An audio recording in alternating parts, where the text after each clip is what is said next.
Steve seats, you do get lost in terms of you don't really know how deafening it is until after the game, and your friends and family that attended the game with you, they say it's the loudest it's ever been, and so I can imagine what that's like. But to see, all of our veteran guys, starting with Loon, step up was absolutely the most amazing thing that I've ever been a part of. One of the most amazing things I've ever been a part of. That was really fun to see how engaged Loon was the whole time, to see how he just laid it out. The entire 35, 36 minutes he was out on the floor, especially playing 15, 16 minutes straight. I know. That was fun. And I tell you, a lot of people couldn't see this, but Andre Iguodala was working his freaking ass off on the bench coaching. I mean, he was every time out, he's talking to guys. Even during the Florida game, he's talking to assistants. A couple of times he came up and talked to me. And so to know that everybody was that vested in trying to get that win was, man, that was fun. Oh, man. It was awesome. I mean, it was incredible. You talked about the atmosphere. Kevon Looney, we got Coach Mike Brown with us, Golden State Warriors. What about Andrew Wiggins? I just feel so good for him. Like, the numbers, the box score, people can look at those. That doesn't even begin to quantify his impact on the game. You and him had an exchange, and you said it in postgame, talking about Tyus Jones and going the full 48 with him and going the full distance in terms of guarding him full court. And break that down, because I felt like he just took that point guard away after a great game in Game 5. Yeah, so if you think about it, Game 4, it was pretty close most of the game. We were down a couple of times, maybe double digits, whatever. But we probably won that game because of the last 3 to 4 minutes. The last 3 to 4 minutes, we adjusted our pick and roll coverage, and we had Wiggs pick up full court. And even one time, Tyus Jones blew by him and got a layup. But what his pressure did in Game 4 to Tyus Jones, and Tyus Jones even admitted in his post-game remarks, the pressure that Wiggs put on him full court sped them up. And they got the one bucket, but other than that, we made them play faster than what they were normally used to this series because we were playing them real soft with Ja's speed. So picking them up created a tempo that they weren't used to, which caused them to take some questionable shots down the stretch. Fast forward, we do Game 5, what we did in Game 5. Now, before Game 6, we knew we were going to start Loon. I changed pick and roll coverages again that would be more conducive to Loon starting with Draymond. And so Wiggs basically said to me, he said, "Coach, what do you want me to do with Tyus? Do you want me to get him at half court, get 3-point line, or pick him up at full court?" I said, "You want to pick him up at full court?" He said, "I'll pick him up at full court." I said, "For the whole game?" He goes, "I'll do it for 48 minutes. And when he said that, I knew he was locked in. Wow. I knew he was locked in. Wow. Talking to Mike Brown, assistant head coach of the Golden State Warriors here on 95.7 The Game, and he was locked in. I thought, Mike, he played grown man basketball, especially in that second half. 15 points, 6 rebounds. Looney, though, you bring him up. He's the first Warrior to grab at least 22 rebounds in a playoff game since Mr. Mean, Larry Smith, did it back in 1987. And Joe and I were talking on the air. We'll admit it. Game 5, we're like, I don't know if Mike Brown can play Looney and Draymond at the same time because of the spacing. Coach, this is why we don't get paid to coach. You get paid to coach, and the veterans come up to you. What did that mean? Tell us a story about Steph and Dre telling you, "Hey, you got to start Loon. You got to start Loon in this game," because you mentioned the 15 straight minutes, and I heard you in the postgame presser saying after 5 he looked like he was done, and you kept telling Loon, "Give me one more, give me one more." Well, he gave you a lot in that sequence there in the fourth quarter, which led to Clay's 3, where he grabs 2 offensive rebounds, 70 to 44 on the boards, and most of that was due to Looney setting the tone with 11 in the first quarter. Well, no, 100%. I started talking to those guys. Look, I give our staff, starting with Steve Kerr, a ton of credit. We knew that this was an emotional series. Game 4 was an emotional win for us, especially with, Draymond having, rest in peace. That happened to one of his best friends, and Adrian Payne. Steve being out with COVID. Obviously, my situation with Sacramento. So there was a lot going on with our ball club in a short amount of time going into Game 4, which made it that much more of an emotional win. Now you fast forward you're up 3-1. It's a natural tendency to relax a little bit. Before we even got on a plane to fly to Memphis for Game 5, led by Steve, we started talking about as a staff, there could be a little bit of an emotional letdown. The Grizzlies are tough as nails. Their crowd's going to be into it. They're going to be like a wounded animal backed into a corner fighting for their life. And if that were to, if the game got away from us early, like it did, we had one goal in mind: play the game, but make sure we come back healthy and rested. And so that was our goal as a staff going in, because we obviously we didn't think it'd be 55 at one point. But, we knew it could get away from us, and it did. And I wasn't going to fight it at all, and I didn't want our players to fight it at all. And so during the course of the game, that's why I started Belly in the second half, because one of our concerns was, okay, could Belly play with their quote unquote speed or athleticism? And well, Belly's able to. Belly, to me, is one of the unsung heroes in these last this last ball game. But I tried to do some stuff in the second half just to take a look at it. I even played Draymond and Loon together a little bit to take a look at it, and to help prepare us for that, just in case. And then I started asking, our key guys during the course of the game, because I didn't want to look up at the score, so I figured I'd just talk to them instead and get what their thought was. And then finally, I said, okay, hey, we'll sleep on it. We slept on it. Next day, when we got on the plane after I watched the film, I went up actually while we were flying back, and I spoke to them again. And then obviously I told Steve, I said, hey Steve, this is what they want to do. I said, I'm for it. I said, but you're the head coach, and you got to talk to them and make the final decision.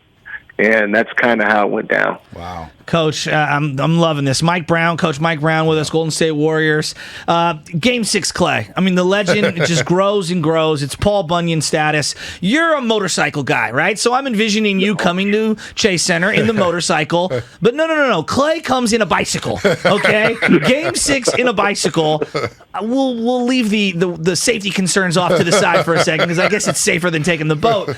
But, I mean, this thing with Clay in Game 6, the first half, he keeps you guys in it. He's efficient. He's outstanding. He hits the big three down the stretch. I mean, this is a real thing, Game 6, Clay. It's like Joe Montana 2-minute drill. It's like Bumgarner in Game 7. I mean, do you guys talk about this as a staff, though? Because it's almost eerie at this point. No, you just know he's going to be there.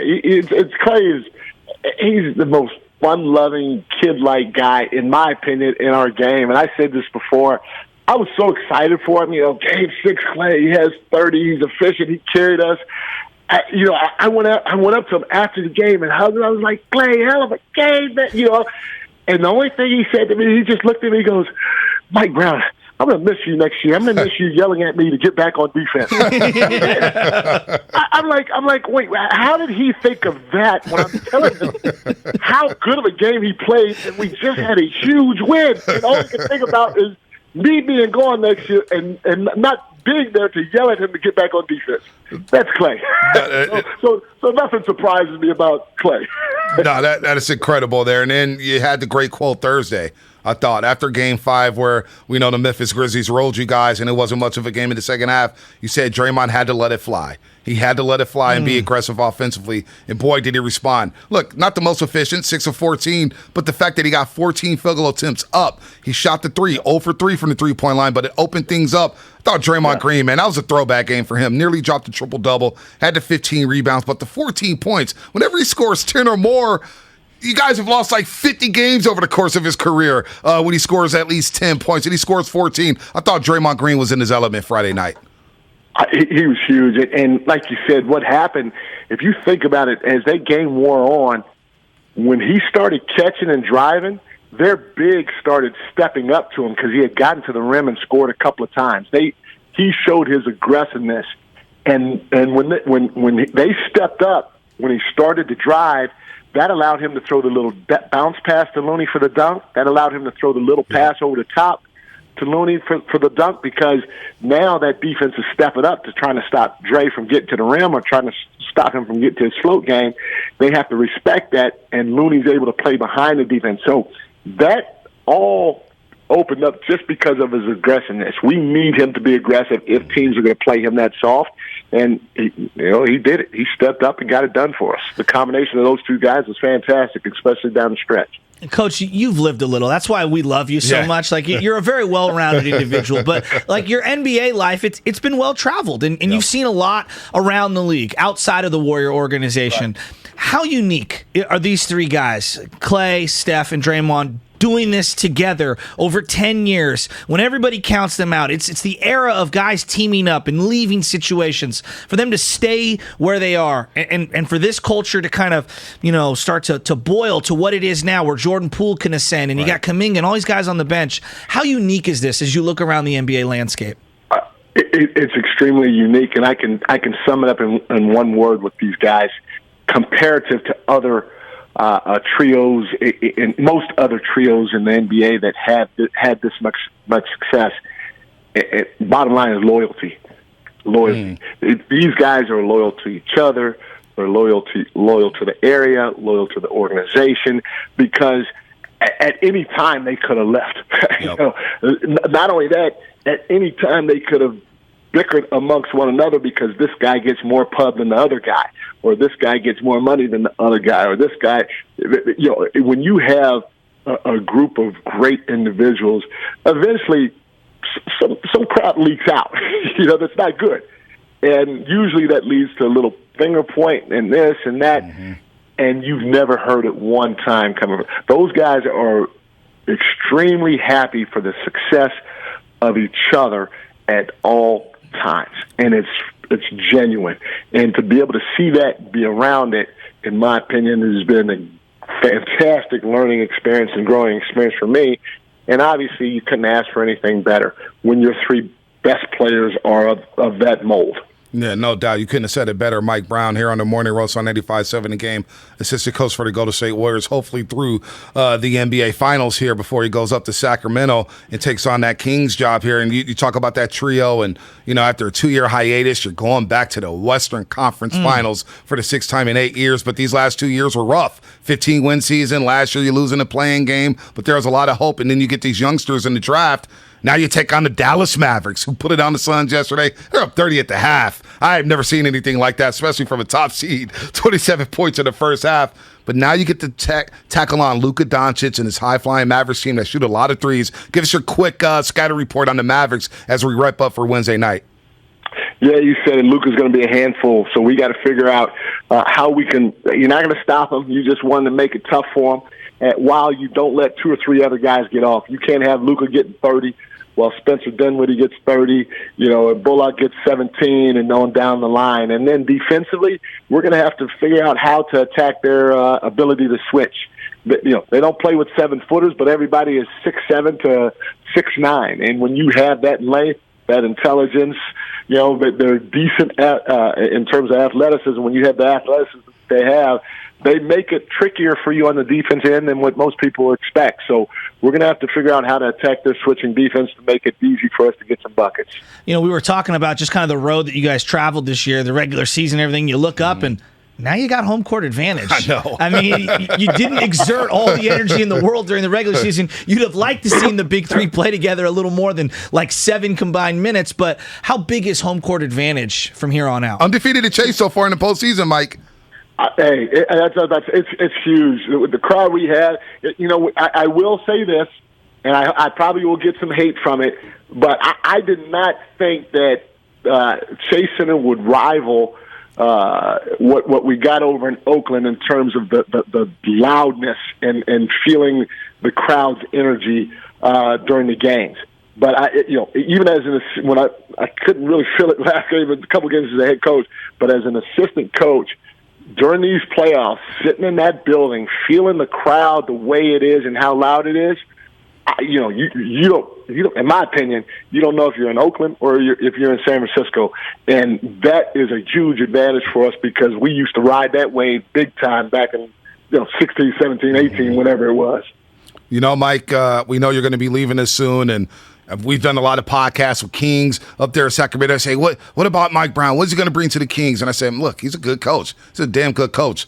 but he's an even better person. Absolutely. And Sacramento's going to love you, man, and we're going to miss you. Hopefully you come back on these airways, but the run's not over yet. The Western Conference Finals are here. You're 4 games away from the NBA Finals. It's been a fun season. But, Mike, I think you earned a lot of respect around these parts, man. You're a great dude. We always love talking to you, man. You light up the world.